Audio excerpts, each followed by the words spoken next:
Ktu jemi në pjesën më të lartë të fshatit Palas, atje ku 30 vjeçari Jorgo Zani ka vrarë viktimën e tij, të afërmin e tij 12 vjeçar.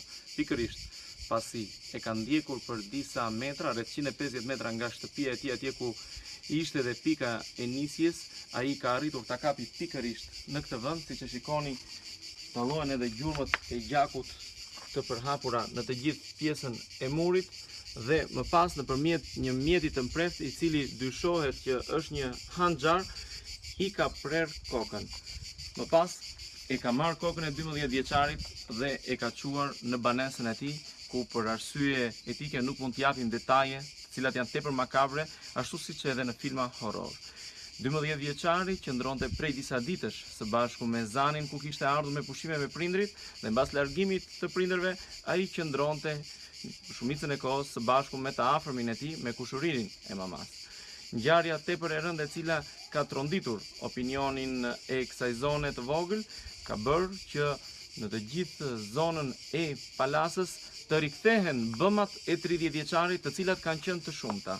30 vjeçari Zani, i cili nuk ka qenë objektiv i akuzave të pakta, pasi vetëm 2 ditë më parë ai ka tentuar të vrasë një person tjetër duke e dhunuar, i cili ka njoftuar dhe policin pas, por nuk kanë arritur dot ta gjejnë.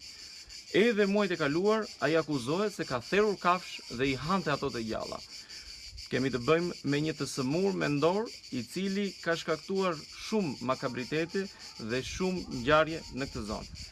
Në shtëpinë e 12 vjeçarit tashmë është hapur morti, por është duke u kërkuar një 9 vjeçar tjetër, i cili dyshohet si bashkëpunëtor në ngjarje të tjera të Zanit për shkak të vjedhjeve të shumta që kanë qenë në zonë.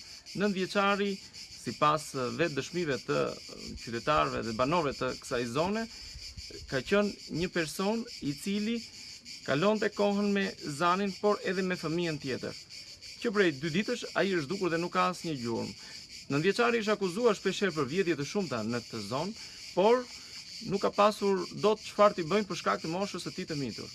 Për sa i përket autorit të kësaj ngjarje, pikërisht 30 vjeçarit Zani, ai ka qenë i shtruar në spitalin psikiatrik të qytetit të Vlorës, ku ka pasur simptomat e personalitetit të shumëfisht për shkak të përdorimit të lëndëve narkotike. Ai ishte kthyer prej disa vitesh nga shteti grek, ku jetonte së bashku me familjen, por për arsye që nuk dihen, ai nuk lejoi më të ikte dhe qëndronte gjatë gjithë kohës këtu. Nga Palasa, Enrik Mehmeti.